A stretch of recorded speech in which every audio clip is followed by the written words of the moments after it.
La Secretaría de Comunicaciones y Transportes está presentando el informe final de la investigación del accidente aéreo en el que murió José Francisco Blake Mora, titular de Gobernación, el 11 de noviembre del 2011. Con él murieron varios de sus colaboradores. En conferencia de prensa, el titular de la dependencia, Dionisio Pérez Jácome, reportó que en las indagaciones participaron instituciones de Francia, Estados Unidos y obviamente de México.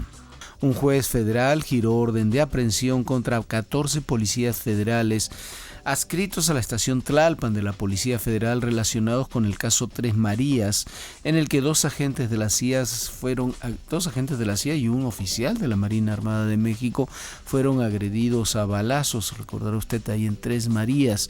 En un comunicado, la Procuraduría General de la República informó que los policías federales implicados simularon hechos para intentar evadir su responsabilidad, pues durante el ataque ocurrido el 24 de agosto pasado, los agentes iban vestidos de civil y viajaban en autos particulares, pero al ser presentados por la Policía Federal ante el Ministerio Público, lo hicieron uniformados y a bordo de patrullas oficiales. Además, un empleado administrativo de la estación Tlalpan, que no estaba facultado para portar armas, acudió al lugar de los hechos con un arma larga. Los 14 uniformados fueron aprehendidos por su probable responsabilidad en los delitos de homicidio calificado en grado de tentativa y daño en propiedad ajena. Los abogados de estos policías federales consignados llegaron por la madrugada al penal de Atlacholoaya en Morelos para tratar de ubicar a sus clientes. Enrique Rustic Mondragón Huerta, uno de los abogados, detalló que la PGR se negó a informarles a qué cárcel, a qué reclusorio habían sido trasladados, por lo que sus familiares y abogados se han dado a la tarea de tratar de dar con su paradero. No nos han informado hacia dónde fueron trasladados. De hecho, yo vengo a preguntar aquí a Morelos porque hay rumores de que venían para acá.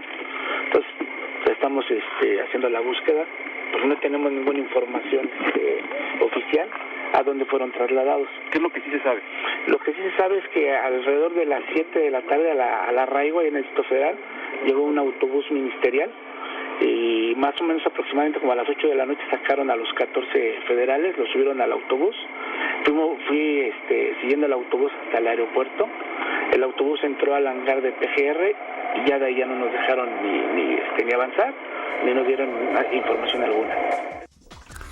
Abogados, le decíamos, están buscando a los policías para saber dónde están consignados. Agregó Rustic que el proceso judicial está radicado en el Juzgado Cuarto Federal de Morelos, por lo que es probable que en ese mismo juzgado se ha impuesto el amparo para rechazar la medida de la PGR. Este viernes también inició en Managua, en la capital de Nicaragua, el juicio oral y público contra 18 mexicanos acusados de lavado de dinero, tráfico internacional de drogas y crimen organizado, el famoso caso de las camionetas. Recuerda usted, los mexicanos fueron detenidos con $9.200.000 el pasado 20 de agosto, cuando viajaban a Costa Rica en 6 camionetas con logotipos apócrifos de Televisa, haciéndose pasar por periodistas de esa empresa. La Fiscalía nicaragüense solicitará la pena máxima para los acusados por la gravedad de los hechos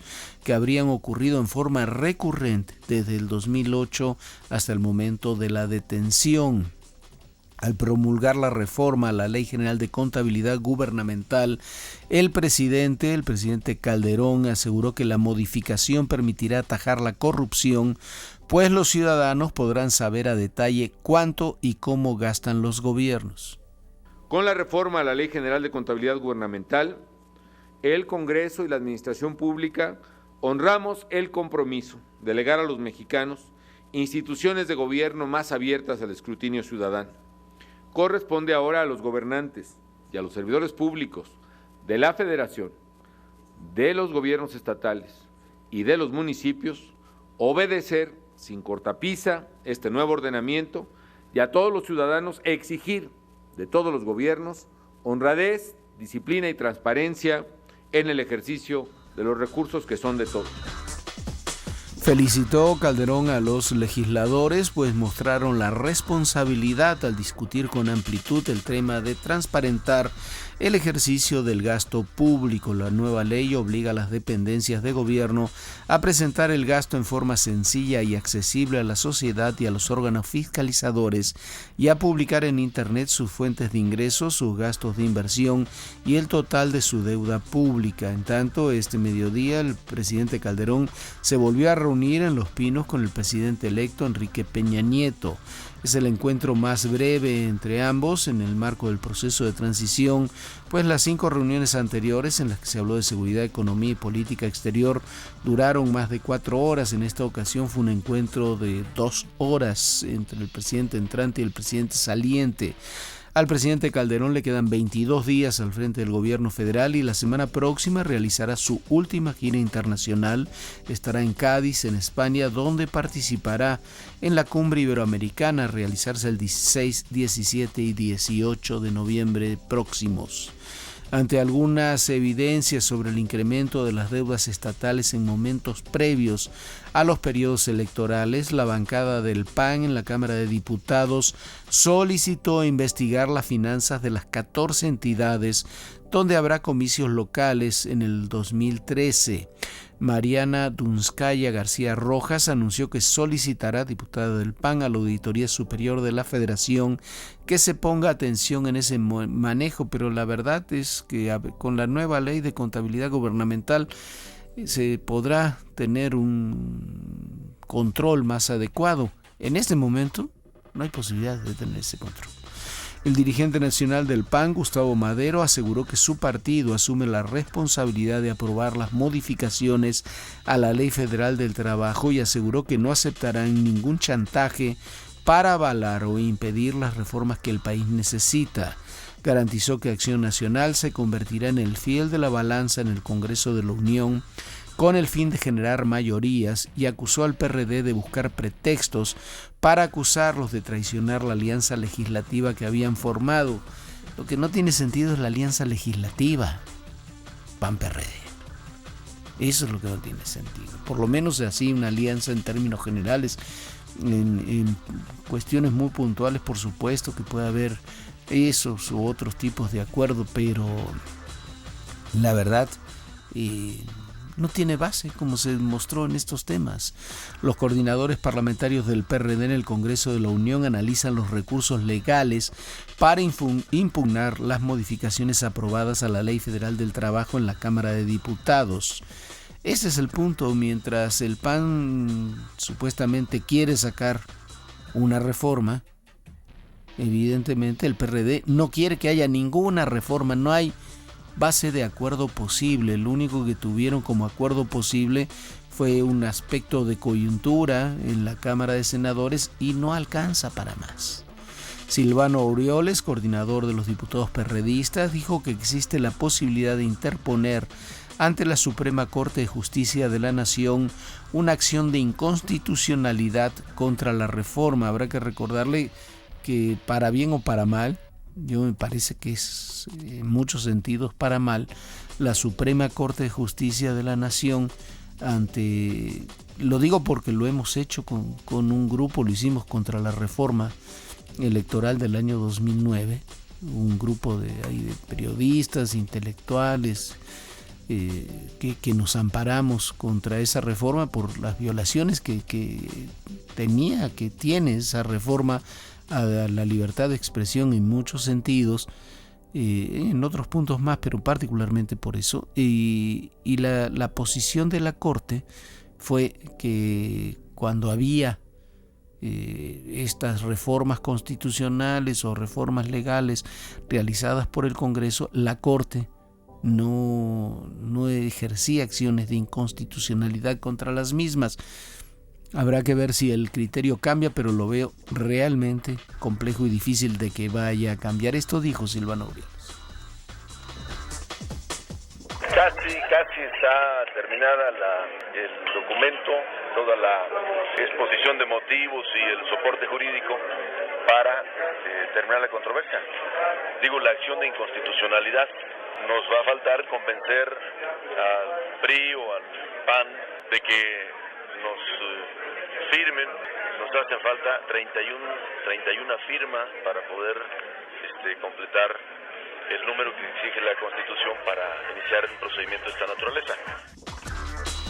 Sin embargo, admitió que los partidos de izquierda no tienen aún los votos suficientes, como usted escuchaba, para interponer esa figura legal. No va a haber acción de inconstitucionalidad, no tiene sentido.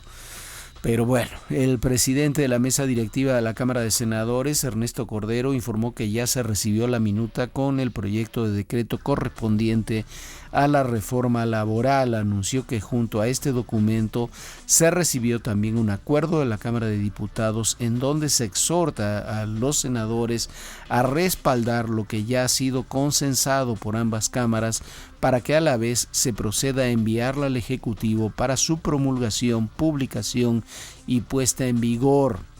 Ayer le informábamos que el Senado de la República rechazó las 2 ternas enviadas por el presidente Calderón para sustituir a los ministros Salvador Aguirre Anguiano y Guillermo Ortiz Mayagoitia, quienes dejarán su cargo en la Suprema Corte de Justicia de la Nación el próximo 30 de noviembre. Es un mal mensaje el que se dio rechazando estas ternas. Había bastante claridad sobre incluso quiénes serían los 2 ministros que querían en cada una de estas ternas, pero bueno. Este viernes, el dirigente nacional del PRD, Jesús Zambrano, consideró que las 2 ternas deben ser remitidas por el futuro presidente Enrique Peña Nieto y no por Felipe Calderón, quien prácticamente ya concluyó su mandato como jefe del Ejecutivo Federal. Admitió que nunca hubo acuerdo entre los bloques parlamentarios del Senado para designar a los 2 ministros. Esto dice Zambrano, pero la verdad, sí había un acuerdo PRI-PAN. Por alguna razón no se dio. Y bueno, el presidente Calderón tiene hasta el 30 de noviembre para presentar 2 ternas. Lo podrá hacer posteriormente el nuevo presidente, el presidente Peña, pero mientras tanto puede presentarlas antes del 30 de noviembre. Habrá que ver qué es lo que se decide. No es un tema menor, y no es un tema menor precisamente porque es mucho lo que está en juego y es mucho lo que se analiza, se ve y se saca desde la Suprema Corte de Justicia de la Nación. El equilibrio para muchos temas se hace precisamente en la Suprema Corte. Se da en la Suprema Corte y yo tengo mis dudas de que un presidente, como se llame, deje pasar la oportunidad de proponer a 2 ministros para el pleno de esa corte. Esto dijo Zambrano. Luego no entiende y se pone desde la perspectiva racional por qué Calderón, ya yéndose, quiere dejar sus propuestas en la corte como ministros, como integrantes. Y luego me parece que, siendo un asunto de la mayor relevancia, lo que debiera estar presente es la búsqueda de acuerdos previos que permitan consensar al máximo posible el que algunos de los integrantes de las respectivas ternas pudieran tener la mayoría calificada de votos, lo que vimos el día de ayer. Yo creo que son expresiones de deseos del señor Zambrano con una dirigencia en el PRD que se tambalea. No veo al PRD con una propuesta, no veo al PRD con una agenda, no veo al PRD con claridad sobre lo que quiere para el futuro, y veo un PRD donde hay muchos grupos que juegan sus propias cartas. El jefe de gobierno electo de la Ciudad de México, Miguel Ángel Mancera, informó que la reunión que tuvo ayer con el presidente Calderón fue para agradecerle su apoyo en los temas que tuvieron que coordinarse el gobierno capitalino y las instancias federales.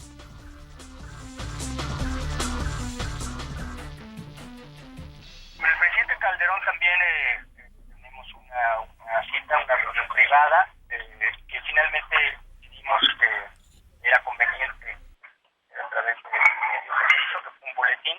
Debo decir, fue una reunión muy cordial, muy amable, en donde yo quería reconocer toda la disposición que hubo siempre del gobierno federal para trabajar en la función y por el bien de la población Mancera agregó que no hay fecha todavía para su reunión, una reunión que está pendiente con el equipo de transición de Enrique Peña Nieto. Ya estuvo Mancera con Peña Nieto, pero en una reunión donde estuvieron varios gobernadores aliancistas o provenientes del PRD. La Junta de Gobierno del Banco de México advirtió que si no baja la inflación, ajustará la tasa de referencia para mostrar su descontento con el nivel actual de la misma y anclarla al objetivo permanente de un 3% más menos un punto porcentual. En la minuta de la reunión del 25 de octubre pasado, antes de que se conociera la tasa anual de inflación para este mes, que fue de 4.6%, acordaron por unanimidad poner freno a las presiones inflacionarias. El empleo informal alcanzó su máximo histórico en el tercer trimestre de este año.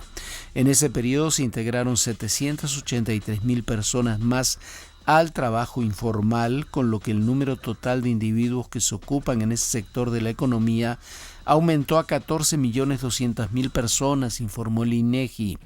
La cantidad equivale al 29.2% de la población ocupada total y es la proporción más alta que se ha registrado en el mismo periodo de un año desde el 2010, cuando se ajustó la serie original del indicador. En las imágenes internacionales, el presidente de los Estados Unidos, Barack Obama, invitó a los líderes republicanos y demócratas en el Congreso a iniciar la primera semana las negociaciones para un acuerdo que lleve a la reducción del déficit público y que evite el temido precipicio fiscal. En su primera comparecencia en la Casa Blanca, tras haber ganado la reelección en este caso, Barack Obama también afirmó que está abierto a nuevas ideas para llegar a un acuerdo sobre la deuda, pero reiteró que su plan contempla combinar recortes en el gasto con aumento a los impuestos, al porcentaje de impuestos que pagan los más ricos. En tanto, el presidente republicano de la Cámara de Representantes, John Boehner, dijo que abandonarían cualquier esfuerzo por derogar la reforma de salud de Obama, por lo que podrá entrar en vigor en su totalidad tras haber sido promulgada por el presidente en el 2009. Esta nueva ley vuelve obligatoria la afiliación a un seguro de salud bajo pena de multa, una medida que entrará en vigor en 2014. Y mire, me llamó mucho la atención porque ahí está la noticia hoy de que el director de la CIA, el señor Petraeus, un conocidísimo ex general que fue responsable de las fuerzas militares de Estados Unidos en Afganistán, abandonó su responsabilidad como director de la CIA. ¿Sabe por qué? Porque él mismo lo dio a conocer que tuvo una relación extramarital, y antes de que se divulgara que había tenido una relación extramarital, abandonaba la dirección de la CIA, donde había sido colocado por el presidente Obama hace algunos meses. Y uno se pregunta, ¿a poco, independientemente del juicio moral que se quiera tener sobre ese tipo de relaciones, ese es motivo para que se deje un cargo público de esa trascendencia? Son muy extraños, hay decisiones muy extrañas en la política estadounidense, pero lo cierto es que uno de los generales más reputados, más famosos, más importantes que tiene los Estados Unidos deja uno de los puestos de seguridad más importantes, valga la redundancia, también de su gobierno, del Estado estadounidense, por una relación extramarital. El gobierno español decidió acelerar sus gestiones para ultimar una propuesta encaminada a parar los desahucios, horas después de que se suicidara una mujer cuando iba a ser desalojada de su vivienda en la localidad vasca de Baracaldo. El presidente de gobierno español, Mariano Rajoy, dijo que espera poder concretar el lunes diversas medidas como la paralización temporal de los desahucios que afectan a las familias más vulnerables en España. En menos de 20 días se han suicidado 2 personas en España por el mismo motivo.